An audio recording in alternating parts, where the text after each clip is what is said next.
What's up everybody, this is Reese from C Manga. So today I'm going to do something a little bit different, so with obviously a lot of manga ending or ended, I've kind of been thinking to myself which ones had anime adaptations that didn't really do themselves justice. The biggest example of this was obviously, well, it wasn't too recent, but you got Full Metal Alchemist. At the time, obviously the anime had caught up to the manga, so they kind of went off on a completely different tangent and did their own story, just for the ending. Not gonna lie, I did actually think it was quite good at the time, the whole route they took. Spoiler warning, obviously, throughout this entire video, I'm going to obviously be going into quite a few spoilers. But yeah, for this one, obviously, for anyone who hasn't seen it, they should obviously watch the show, watch both versions of the show, or read the manga itself. But yeah, the way they went with the ending was obviously the whole parallel universe thing, so the world that Ed and Al lived in was basically one that ended up going down the route of instead of science. So obviously it came up with all alchemy and everything. But obviously with Full Metal Alchemist Brotherhood, they ended up like fully rectifying that and giving it a completely true ending. They executed this very well, so it really got me thinking like which other like beloved series of mine could really do like with a true, true to manga reboot. So I'm literally going to be counting down a little bit of a list of series that I think should be rebooted. Just remember, obviously these are going to be my personal choices. They may completely differ to the ones that you might pick. So obviously, let me know which ones you would like to see, obviously in the comment section below. So yeah, without further ado, I'm going to get into my list. So first on my list is Bleach. Some of you are probably thinking, well, they did follow the manga they did pretty much follow the manga exactly. They added a few fillers here and there, and they did finish at a nice little decent point. The whole Ichigo losing his Shinigami powers. Only thing is obviously the fact that the manga is obviously still ongoing now, and where the anime ended, there was a hell of a lot of unanswered questions. It was like, what's going on with the Zero Division? What about the Royal Realm? And then not to mention the fact that this current Final War arc is friggin' amazing. There's been so many good moments in it. So yeah, there's nothing obviously wrong with them just literally continuing on the series literally from where it left off and called it something like Bleach 2014 or 2015, depending on obviously which year they carry it on. So there are obviously other series that did this exact same thing. Like look at Fairy Tail, for example. They've stopped off like just after the Twin Dragon battle, and now they're carrying on, calling itself Fairy Tail 2014. Hell, even Hunter x Hunter did the same thing. Calling itself Hunter x Hunter 20. I want to say 2011 or 2012, but either way, they did a whole and total reboot.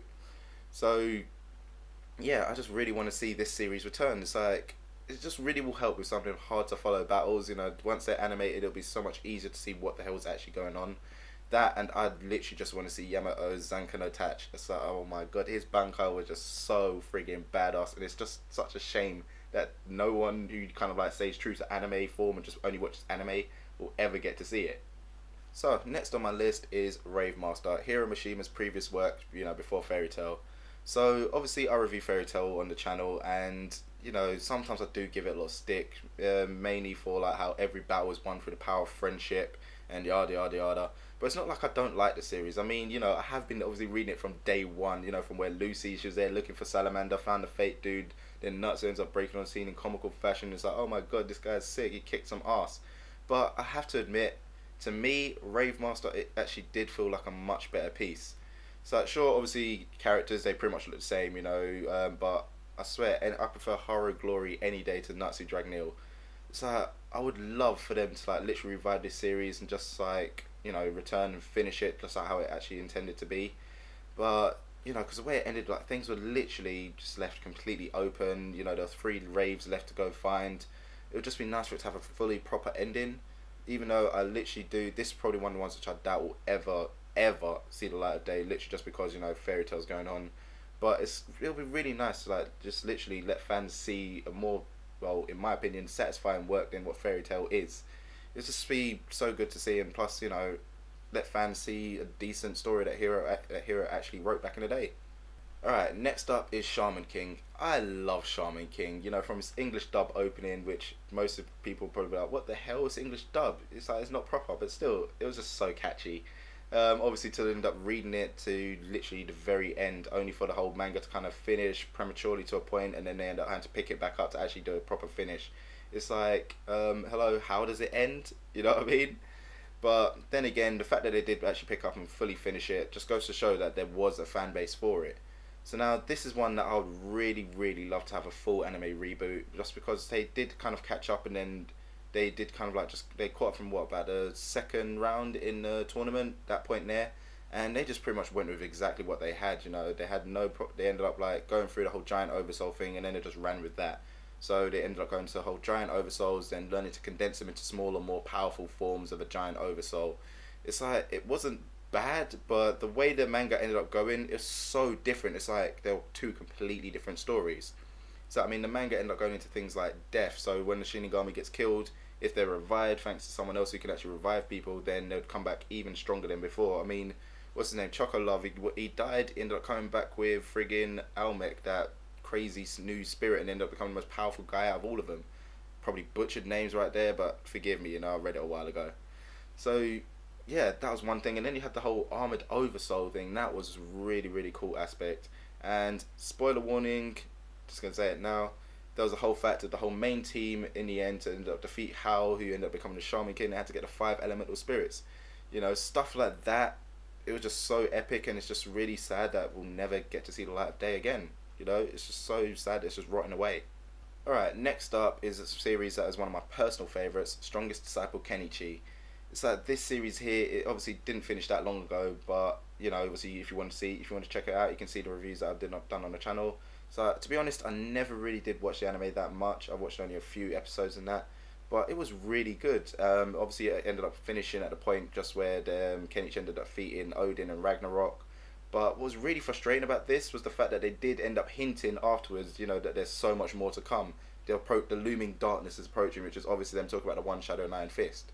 It's like Kenichi, it was such an amazing series, had some really, really good battles, and I've said it in quite a few reviews, I would have loved to see them animated, so this is one of the ones which will really do well from a reboot, you know, get that extra depth into some of them fights, because the martial arts was just on point. So yeah, I mean, obviously that's obviously one of the main reasons for seeing half of these things return. You know, seeing all these battles fully animated. Because when you're reading stuff, you end up kind of filling in the blanks between panels. But obviously, once it comes back, once it's all animated, then it's all filled out for you. You know, there's nothing really left to add to the imagination. But yeah, it's just also goes down to the fact that there was just so much more character development during the whole One Shadow Nine Fist arc, which went on for a while. But yeah, during that whole section there after the fall of Ragnarok, there's so much more character development that it just feels like such a missed opportunity. You know, it's kind of like walking out of a meal just after you finish the starters. You know, the whole main meat of it was just not there. The whole main story bulk. So like, sure, they end up doing a few OVAs, but nothing can touch, you know, a whole full series reboot, getting it returned to form.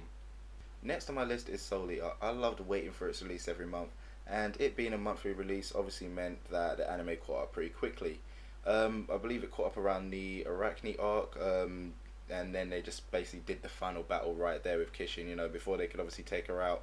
Now, I'm not going to lie, the real ending, obviously I went on record with my review saying it did disappoint me a little, but the way the anime ended, it was kind of really strange, you know, it's kind of like, where did their giant power boost come from type thing. You know, it was kind of a smart concept the way they did it. Not going to lie, you know, the whole kind of Mako being part human, part weapon. So, you know, she inherited cells from both. It's just which one's more dominant at the time kind of thing. And so she can switch between them. It was a smart concept, but like I said, it was a bit weird.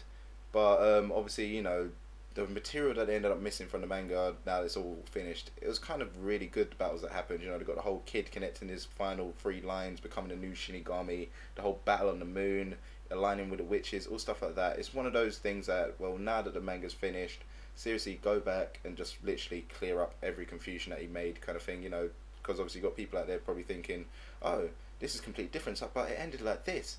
You know, this is one of the ones which could definitely do with a whole full, like, you know, the whole Full Metal Alchemist Brotherhood type thing reboot. Okay, guys, before I actually reveal my final series, I just want to give I want to give out a little special mention to Hajime No Ippo.